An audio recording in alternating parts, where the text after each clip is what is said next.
प्यारे बच्चों, स्वागत है आप सभी का। हम लोग पढ़ रहे हैं B.Sc थर्ड ईयर की क्वांटम मैकेनिक्स और आज का हमारा जो इम्पोर्टेंट टॉपिक है वो है, आप लिख लीजिए, physical significance of wave function. और साथ में एक बात और भी हम देखेंगे, नॉर्मलाइजेशन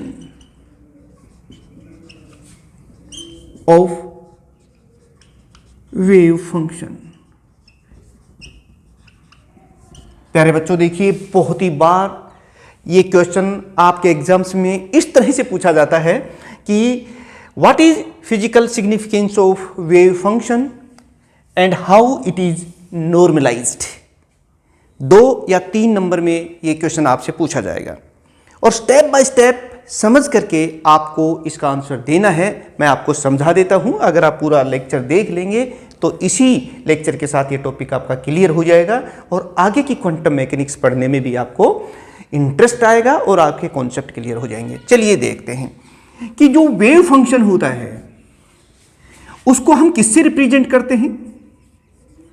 दी वेव फंक्शन को हम रिप्रेजेंट करते हैं psi R T.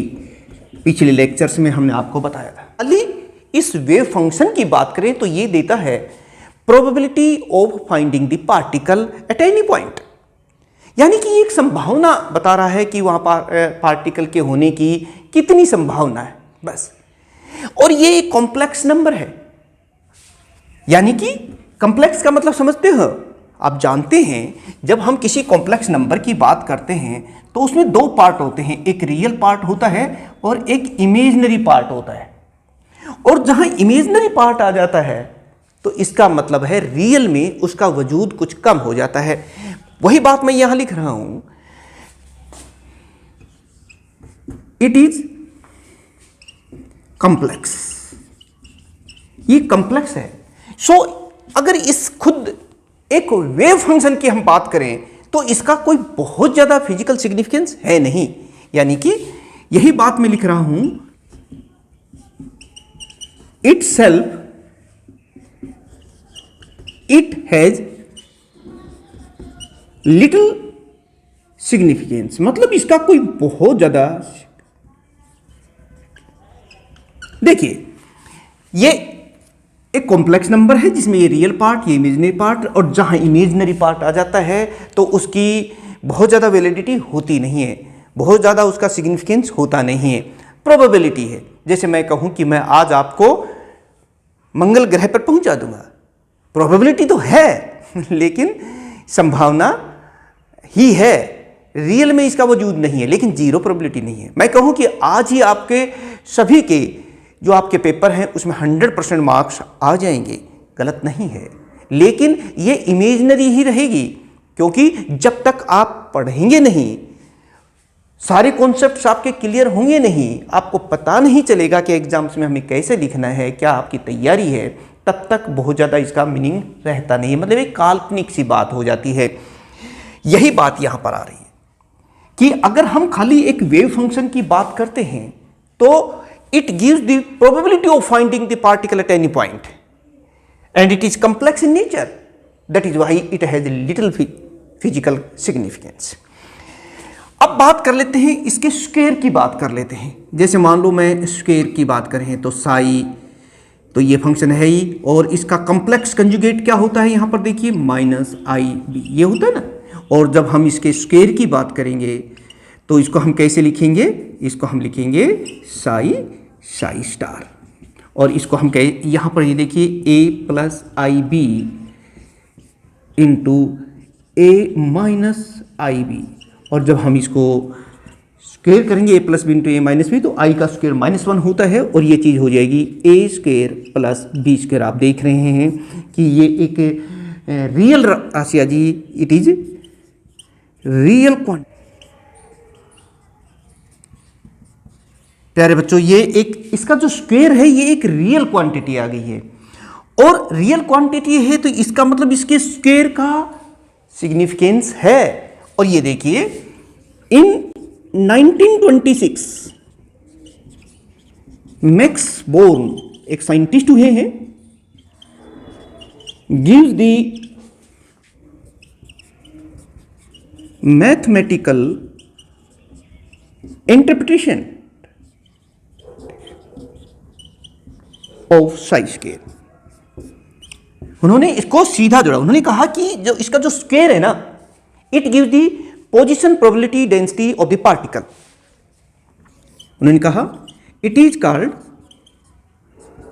The position probability density, इसका स्केल। और उन्होंने कहा कि probability density of finding the particle is directly proportional to the square of the wave function. उन्होंने कहा कि जितना वेव फंक्शन की वैल्यू होगी तो उसका स्क्वायर ज्यादा होगा, जितना ज्यादा स्क्वायर होगा तो प्रोबेबिलिटी डेंसिटी की वैल्यू भी ज्यादा होगी, और जितनी इसकी वैल्यू कम होगी तो प्रोबेबिलिटी ऑफ डेंसिटी की वैल्यू भी कम होगी। अगर इसकी वैल्यू 0 है तो इसका मतलब है वहां पर probability of finding that particular particle is 0। Position probability density of finding the particle is directly proportional to the square of the wave function. Position probability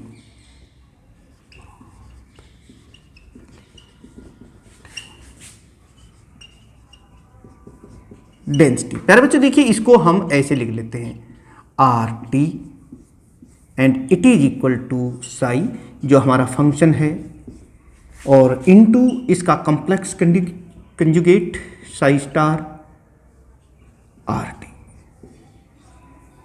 ये हो गई, ये प्रोबेबिलिटी डेंसिटी हो गई, जिसे हम इस तरह से लिख सकते हैं साई स्क्वायर।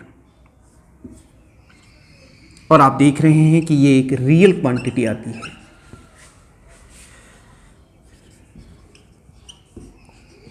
ये चीज मैंने आपको यहां बताई थी। मैक्स बोर्न ने यही आइडिया दिया कि probability density is directly proportional to the square of the wave function, and this probability density is maximum if the value of the psi square is maximum at that point, and minimum if its value is minimum, and it is 0 if the value is 0। अब मान लेते हैं कि वो particle एक small volume में confined है, तो आप बता सकते हैं if particle confined in volume, मान लो एक स्मॉल वॉल्यूम उन्होंने दे दिया dV, तो ये इक्वेशन हमारी क्या बन जाएगी, probability density it becomes equal to, जो साई स्क्वायर तो रहेगा ही, इनटू डी। ये इक्वेशन आई। अब प्यारे बच्चों पार्टिकल की अगर हम प्रोबेबिलिटी की बात करें तो पूरे स्पेस में कहीं ना कहीं तो वो होगा ना। अगर पूरे इंटायर स्पेस की बात करें तो हम इसको इंटीग्रेट कर देंगे, भाई that particle must be exist somewhere in this space, कहीं ना कहीं तो है ना। तो हम ये बात करेंगे कि इसको, अब देखिए द टोटल प्रोबेबिलिटी कितनी हो जाएगी, टोटल प्रोबेबिलिटी इसको हम इंटीग्रेट कर देते हैं, वो हो जाएगी हमारी -∞ टू +∞, और साई ये जो फंक्शन है आप जानते हैं आर टी का square into dV, and it is equal to 1। यहां इंटीग्रेशन कहां के लिए लिया हमने, the integration is taken for the entire space. The integration is taken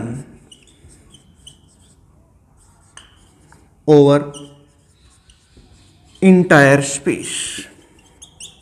ये देखिए प्यारे बच्चों, यानी कि ब्रह्मांड में उस पार्टिकल के मिलने की जो प्रोबेबिलिटी है वो 1 है। पूरे स्पेस की बात करते थे। जो वेव फंक्शन इस इक्वेशन को सेटिस्फाई कर देता है उसे हम नॉर्मलाइज्ड वेव फंक्शन कहते हैं। लेकिन अगर वो वेव फंक्शन नॉर्मलाइज नहीं है तो फिर हम उसे नॉर्मलाइज करते हैं। कैसे करते हैं वो मैं आपको बताऊंगा, आप एक स्क्रीनशॉट लीजिए।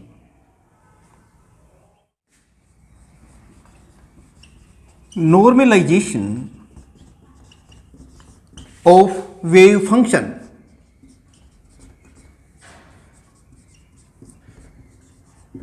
अब प्यारे बच्चों देखिए, मैंने बताया था ना कि सवाल यही पूछा जाएगा, what is the physical significance of the wave function and how it is normalised.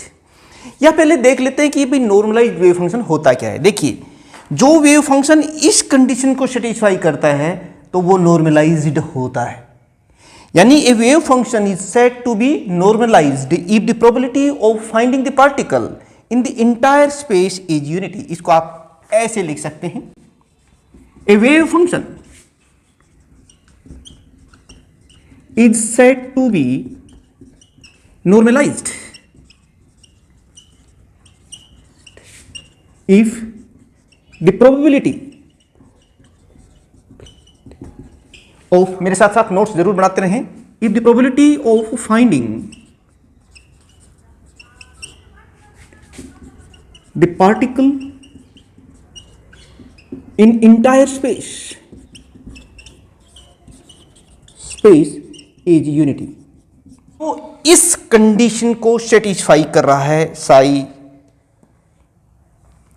Generally ये कंडीशन तभी सेटिस्फाई होती है जब हम किसी पार्टिकल की जो प्रोबेबिलिटी डेंसिटी है उसे साई स्क्वायर आर टी से रिप्रेजेंट करते हैं। लेकिन अगर वो वेव फंक्शन नॉर्मलाइज्ड नहीं है तो फिर हम उसे नॉर्मलाइज बनाते हैं एक नॉर्मलाइजेशन कांस्टेंट इंट्रोड्यूस करके। कैसे, वो देख लेते हैं।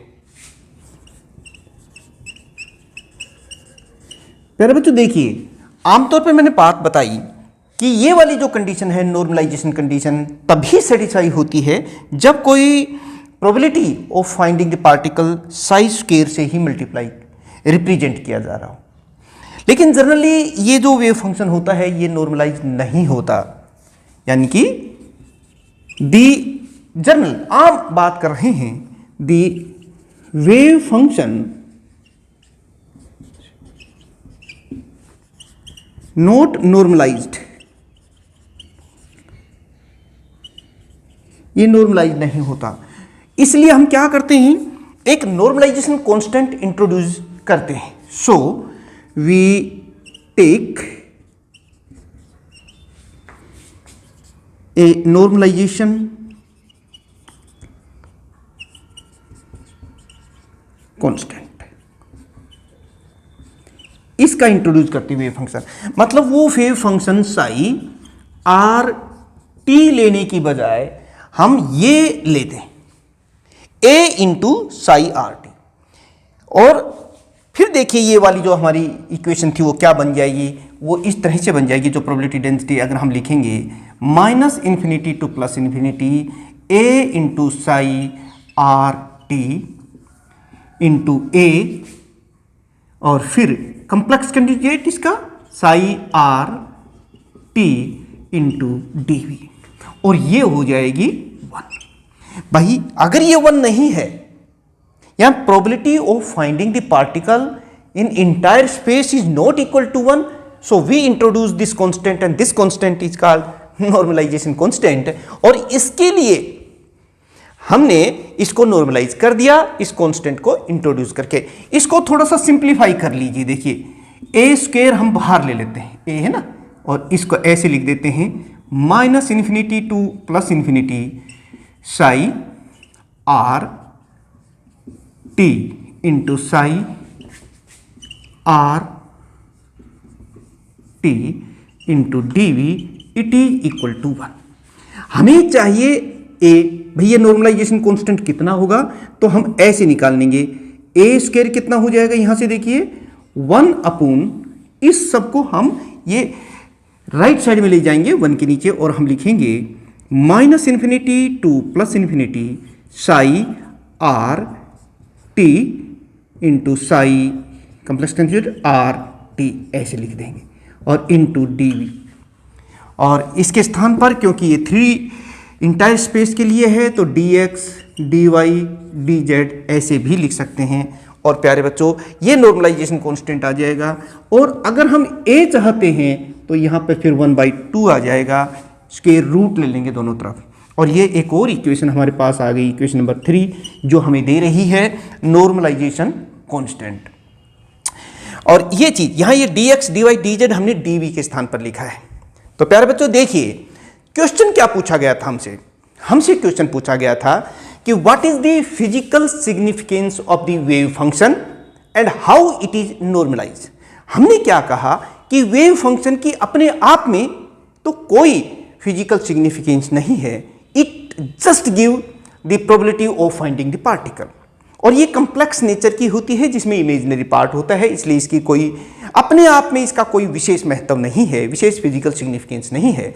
लेकिन जब हम इसका स्क्वायर लेते हैं तो वो एक रियल क्वांटिटी आ जाती है और वो हमें देती है प्रोबेबिलिटी डेंसिटी। और मैक्स बोर ने 1926 में ये बात कही और बाकायदा एक मैथमेटिकल एक्सप्रेशन दिया कि जो वेव फंक्शन का जो स्क्वायर है that gives the probability density, और जहां स्क्वायर मैक्सिमम होगा वहां पर probability of finding the particle भी मैक्सिमम होगी, और जहां उस स्क्वायर की वैल्यू मिनिमम होगी या कम होगी तो प्रोबेबिलिटी ऑफ फाइंडिंग पार्टिकल भी कम होगी, और उसके बाद अगर जीरो है तो फिर वो जीरो होगी। और ज्यादातर केसेस में फिर बात की गई कि एक नॉर्मलाइज्ड वेव फंक्शन क्या होता है। A wave function is said to be normalized if the probability of finding the particle in entire space is 1। लेकिन ज्यादातर केसेज में नॉर्मलाइज होता नहीं है, इसलिए इसे नॉर्मलाइज किया जाता है एक नॉर्मलाइजेशन कांस्टेंट k को इंट्रोड्यूस करके इस तरीके से, और उस नॉर्मलाइजेशन कांस्टेंट की जो वैल्यू होगी वो ये होगी। और हमारा आंसर भी यहां पूरा होता है कि हम किस तरह से किसी वेव फंक्शन को नॉर्मलाइज्ड कर सकते हैं। तो प्यारे बच्चों, आपको ये बात समझ में आ गई होगी, इस क्वेश्चन का आंसर आ गया होगा। 2 या 3 नंबर अगर आप इस तरह से लिखेंगे तो आपका पक्के हो गए हैं। कुछ बातें मैंने समझाने के लिए लिखी थी, लेकिन जो एग्जाम में लिखनी है वो मैं साथ साथ लिखता रहा हूं और आपने नोट्स बना लिए होंगे। बहुत जो सिंसियर बच्चे होते हैं वो अपने टीचर्स का कहना मानते हैं, और जो कहना मानते हैं वही आगे बढ़ते हैं, वही अपने लक्ष्य को अचीव करते हैं, और 1 2 2 2 2 3 3 नंबर करते हुए हम 100% की तरफ पहुंच जाते हैं। और प्यारे बच्चों, इस तरह के तमाम आर्टिकल्स आपके इन दोनों ही चैनल्स पर, जिनके लिंक डिस्क्रिप्शन में हैं, उन पर अपलोड किए जाएंगे, आपको पढ़ाए जाएंगे। एग्जाम से संबंधित जानकारी वो भी आपको हम समय समय पर बताते रहेंगे, मोटिवेट करते रहेंगे। बस आप जो ज़्यादातर बच्चे नहीं करते हैं, या कहिए कि वो अपने टीचर्स का कहना नहीं मानते हैं, वो चैनल्स को सब्सक्राइब नहीं करते और ना ही इन चीज़ों को दूसरे स्टूडेंट्स के पास भेजते हैं। वो ये तो मानते हैं कि बात समझ में आ गई, अच्छी है, लेकिन लाइक भी नहीं करते। पता नहीं क्यों, ये वो खुद जानते हैं, खुद मानते होंगे, लेकिन ऐसा नहीं करना चाहिए। अगर अच्छा लग रहा है तो लाइक जरूर करें। तो प्यारे बच्चों, ऐसे ही एक और आर्टिकल के साथ हम जल्दी ही आपसे मिलेंगे नेक्स्ट लेक्चर में। तब तक आप सभी एक्टिव स्टूडेंट्स का बहुत बहुत धन्यवाद।